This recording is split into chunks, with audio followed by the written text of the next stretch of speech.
Bonjour tout le monde, bienvenue à BioAgri en direct de Dizy à la ferme La Lizerne en compagnie de François-Philippe Devenoge qui représente toute cette grande famille des Devenoge et Gicla maintenant puisque sa fille s'est mariée, il y a son beau-fils Fabien Gicla. Donc c'est la famille Devenoge et Gicla à la ferme de La Lizerne à Dizy. Je vais demander à François-Philippe Devenoge, le grand-père, le père, de nous parler un petit peu de cette ferme qui est quand même un domaine assez important. Tu nous dis un petit mot déjà sur le domaine? Alors, il y a 65 hectares globalement, en cultures diverses. Les légumes ont pris une bonne part tout d'un coup, alors que quand j'ai commencé, c'était essentiellement des cultures de céréales, l'élevage du bétail, etc. Bien sûr, aujourd'hui, tout reste. Et en plus, eh ben voilà, le maraîchage s'est développé. Donc, on voit que les générations se suivent. Toi, tu as repris de ton père. Il n'y avait pas toutes ces structures qu'on voit dans le fond, là, avec cette ferme modèle, en fait, où il y a d'élevage bovin. C'est quelle race déjà? Alors, c'est une race qui appartient presque à la famille parce que c'est un mix progressif de la Holstein vers la brune. Ça donne des résultats assez intéressants avec des bandes au milieu du ventre, enfin quoi, des beaux animaux avec des belles cornes qui tiennent toujours la route. Magnifique, pas besoin des vétérinaires, en tout cas très peu.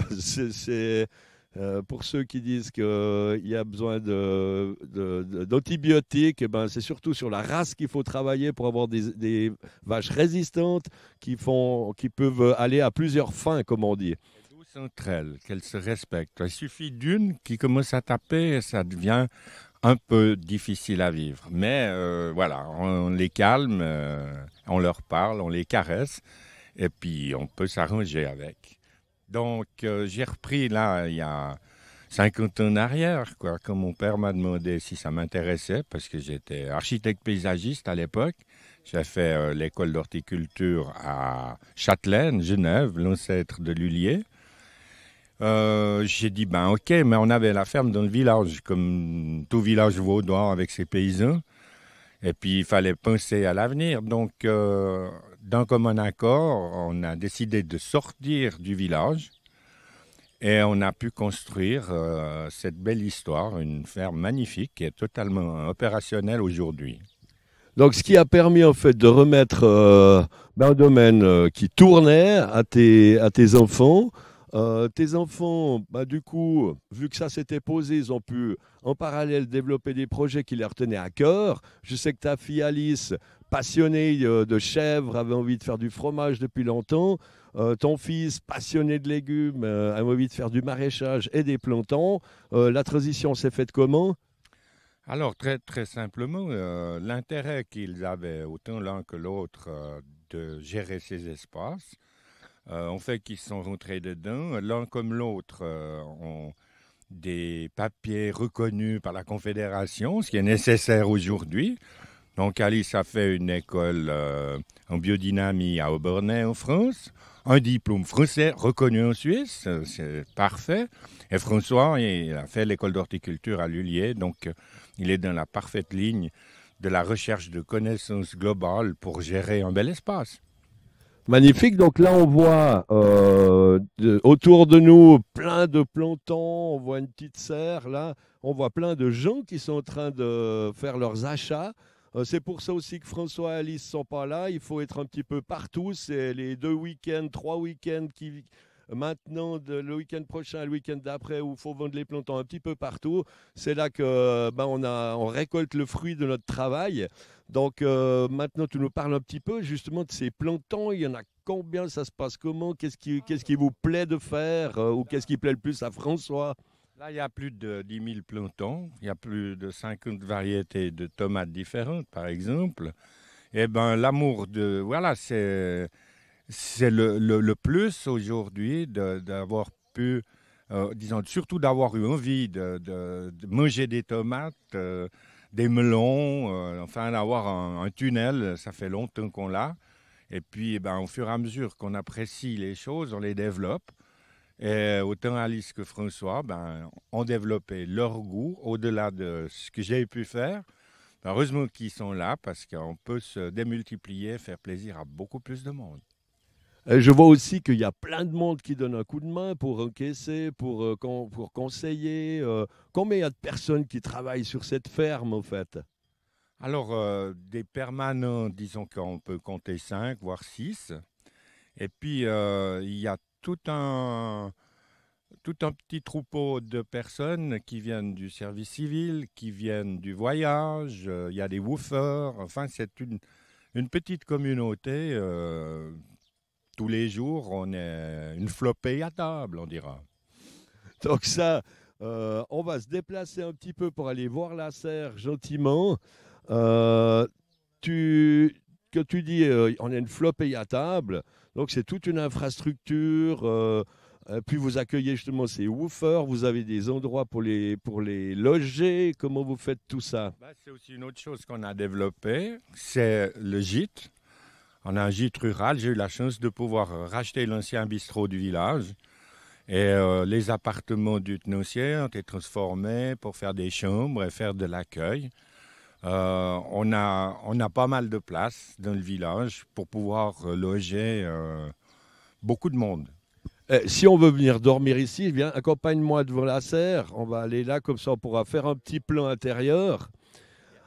Euh, donc, s'il y a des gens qui nous écoutent puis qui aimeraient venir ici et puis passer un petit moment là, ça se passe comment? Ils peuvent au travers du woofing ou d'autres manières? Les vacances, ils peuvent venir en vacances à la ferme.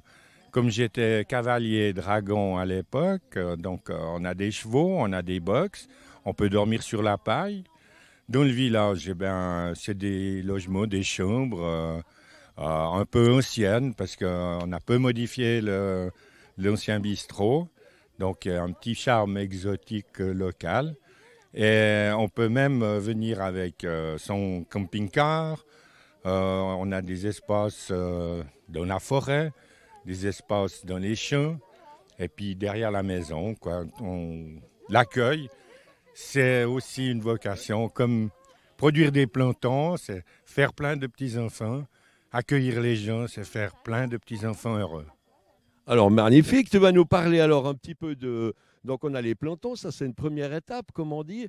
Mais en fait, vous avez aussi du maraîchage plus bas vers la compostière aussi qui vous appartient, où vous transformez le bois pour en faire un magnifique compost.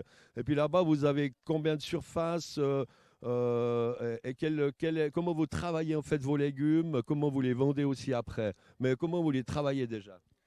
Alors, la surface, c'est approximativement un peu moins d'un hectare, avec la moitié en tunnel, le reste en plein champ. Et voilà, c'est une belle terre noire. On a la chance d'avoir un endroit avec un ancien marécage.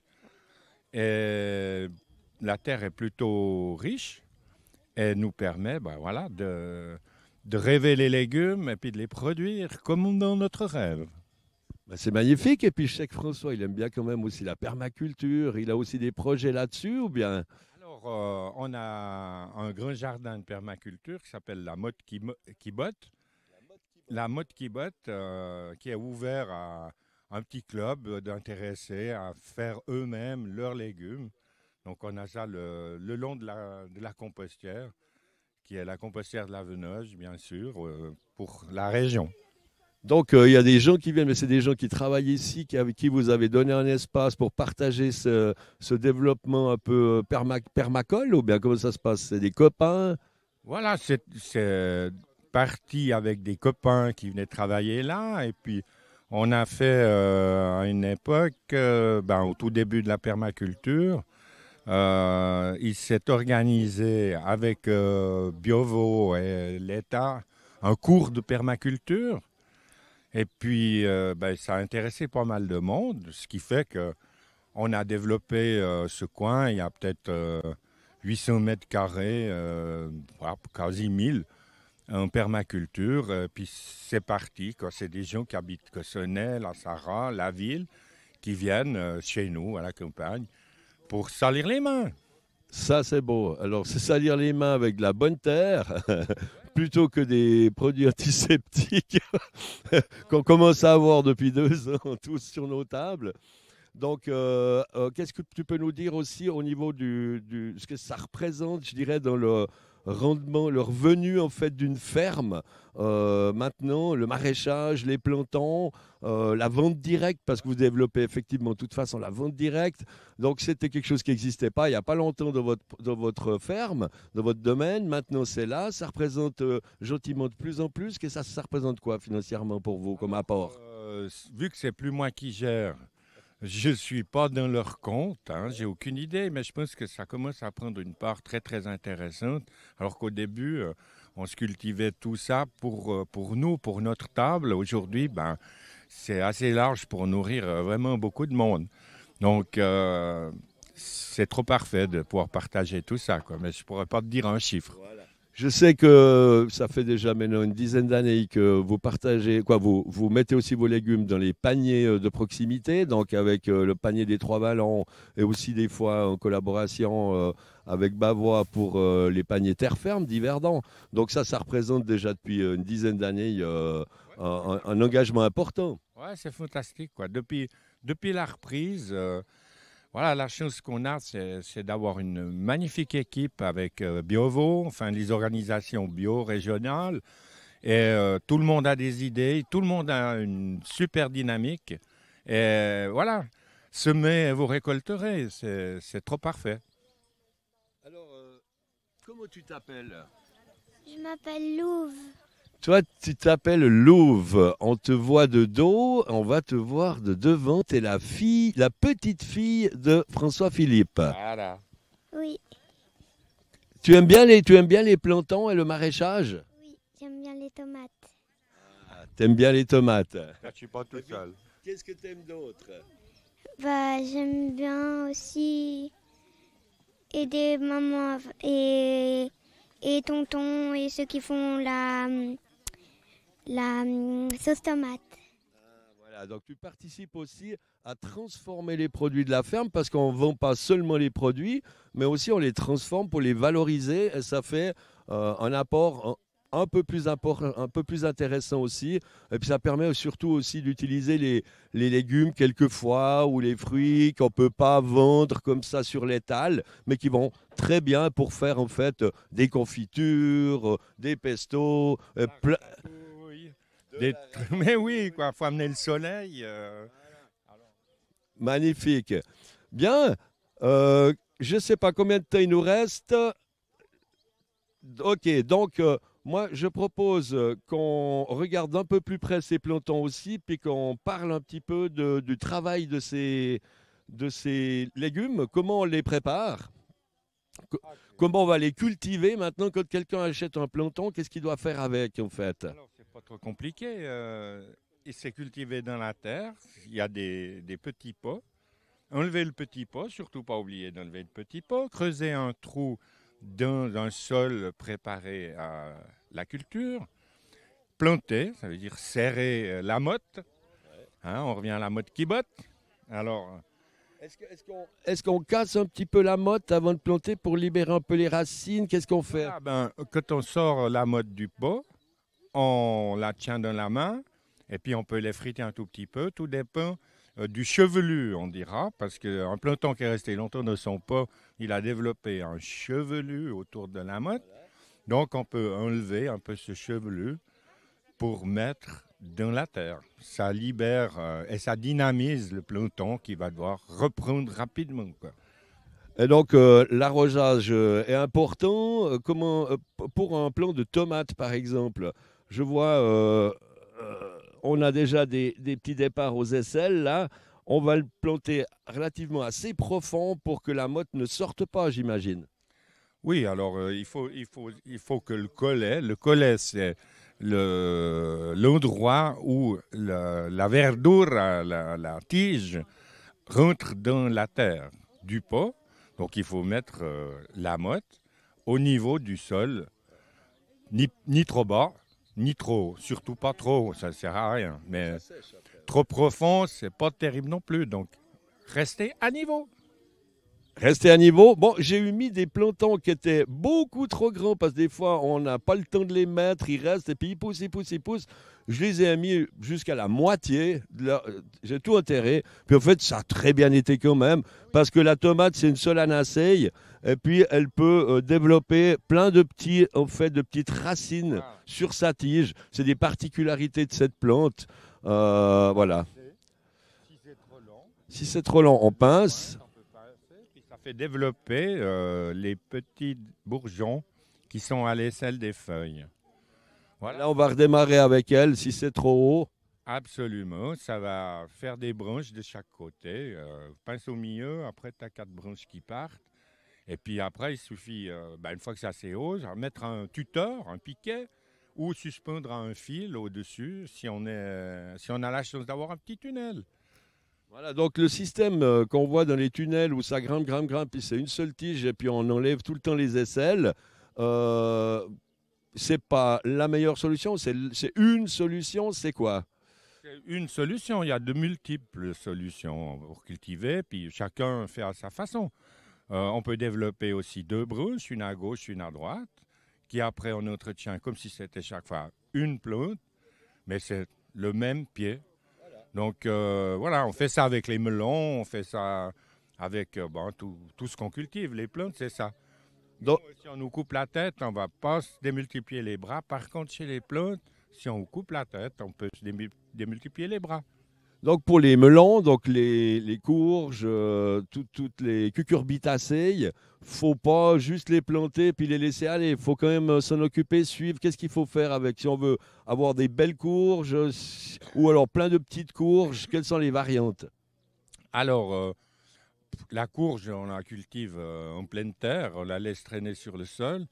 C'est aussi une technique pour les melons, mais il faut se méfier des rongeurs. Ils sont à portée des rongeurs. Alors souvent, on croit cueillir un beau melon, et puis dessous, il y a un joli trou qu'a fait la souris et le mulot. Donc, il y a plein de techniques. Il faut quand même surveiller sa plante et puis peut-être mettre quelque chose sous les melons pour les protéger. On voit des gens qui mettent des tuiles, des trucs ou bien pas. Voilà, une planche, etc., quoi. Les belles plantes, on les aime, on s'en occupe, on soigne.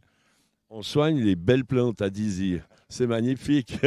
Bon, on avance un tout petit peu pour voir aussi d'autres plants. Là, je vois que ça, c'est quoi, des cardons? Bien. C'est style cardon. Là, Alors, c'est des artichauts. Ben, c'est la même famille.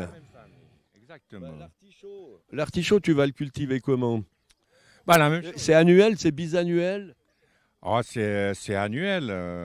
Il faut les semer, les planter chaque année. Ce n'est pas une plante que tu peux poser sur le sol et puis que tu vas cultiver pendant 20 ans. Non, non. La même chose, là. Il y aura une pomme, il y aura. Voilà. Il faut juste un peu de patience. Puis tout vient au fur et à mesure. Mais comme d'habitude, il faut prendre soin. Voilà. Chaque variété a son mode d'exister. Il faut aussi savoir choisir un peu la terre. Il y a des plantes qui préfèrent le calcaire, il y en a d'autres qui préfèrent la terre noire, tourbeuse. Voilà, ça demande quand même quelques connaissances. Donc, ça vaut la peine de se renseigner avant pour savoir quel type de terre et peut-être amener un peu de compost si c'est une plante qui aime le compost ou pas du tout. Ça ne sert à rien de mettre du compost pour certaines autres plantes. Voilà, il faut juste savoir. Voilà, c'est ça la connaissance des plantes parce que trop de compost nuit. On peut brûler les plantes, il faut être très prudent. On est producteur de compost et puis le conseil, c'est toujours mélanger votre compost avec de la terre nature. Et on risque moins de griller les plantes. Là. Aujourd'hui, à Cossonay, on est avec la chargeuse sur la place de l'église. Et puis, tous ceux qui font des fleurs à Cossonay pour mettre sur leurs fenêtres viennent chercher le terreau qu'on leur a préparé pour remplir leur caisse. Quoi. Ah, donc vous êtes sur la place et puis les gens viennent acheter le terreau. Voilà. Ils viennent remplir leur terrine sur place. Il y a le club de la vieille ville qui achète les plantons pour les revendre aux clients. Et puis nous, on offre le support, on offre la terre aux gens de Cossonay, puisque la compostière se trouve sur le territoire de Cossonay. Mais c'est magnifique. Donc, un gros partage aussi avec la population. Maintenant, je vois que c'est donc plein de monde, c'est les portes ouvertes, quoi. Vous vendez les plantons, vous les vendez aussi le dimanche ou c'est que le samedi? Alors, c'est particulièrement le samedi, mais vu qu'on a un petit marché à la ferme, les plantons, ils vont rester là. Vous pouvez venir n'importe quel jour. Tant qu'il y a des plantons, vous pouvez venir. Et puis, il y en a, voilà, j'ai dit, il y en a plus de 10 000. Et 50 variétés de tomates, il y a de quoi vraiment se faire plaisir, quoi.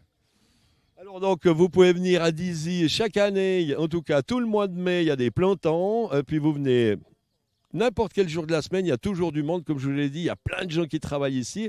Maintenant, moi j'aimerais que tu nous dises, ben voilà, tu as vu quels sont les projets futurs, peut-être qui t'en ont parlé tes enfants, des projets futurs de la ferme. Alors, on a toujours plein de projets. Les projets pressants aujourd'hui, c'est créer, agrandir la ferme quelque part, puisqu'on va faire une chaufferie, puisqu'on va aussi construire une laiterie, etc., un séchoir, etc. On a besoin d'énergie. On fait beaucoup de plantons. On les fait aujourd'hui en tunnel, mais l'idéal sera d'avoir une serre au bout de la ferme.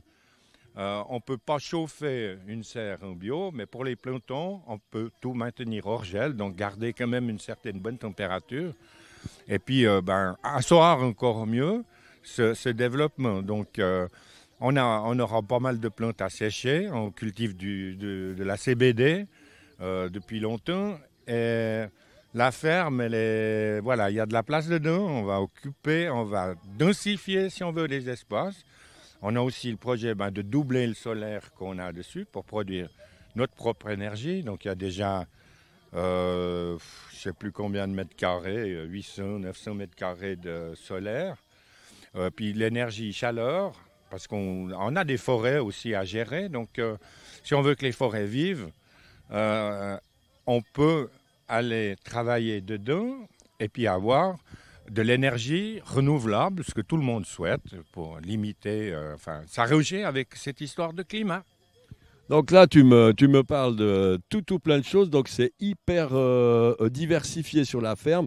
C'est un petit peu comme ça qu'étaient les fermes il y a longtemps. L'industrialisation, le progrès, entre guillemets, a fait de la spécialisation un peu partout. Mais on voit que le modèle ancien est tout à fait plausible. Il fonctionne très bien. Il permet de vivre.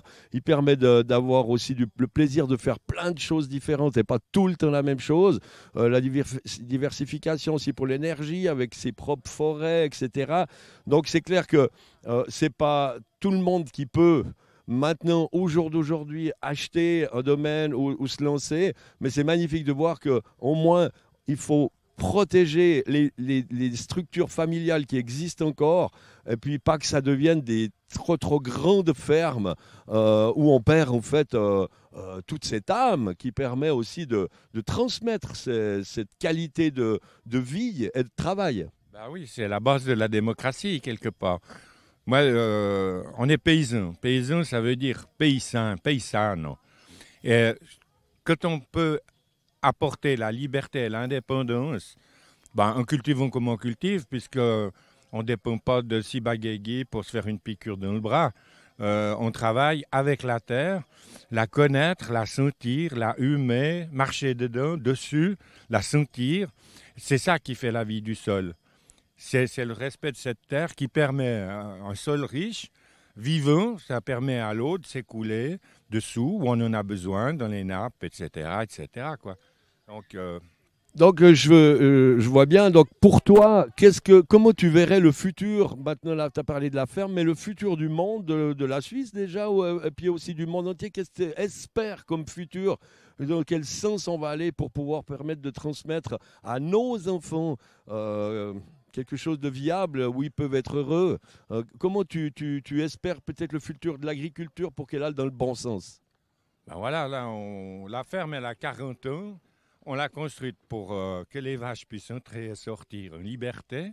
Ce n'était pas du tout à la mode à l'époque. Quelqu'un qui s'occupait de son bétail, il le gardait tout l'hiver dedans sans sortir au chaud.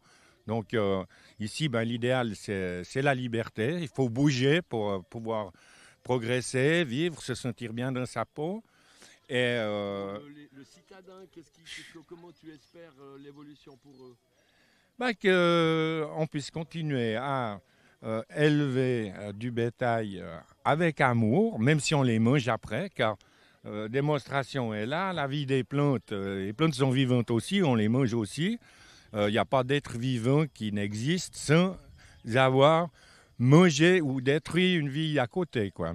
On respire, on marche, rien qu'en se faisant, on écrase des micro-organismes et puis on en respire, on en bouffe.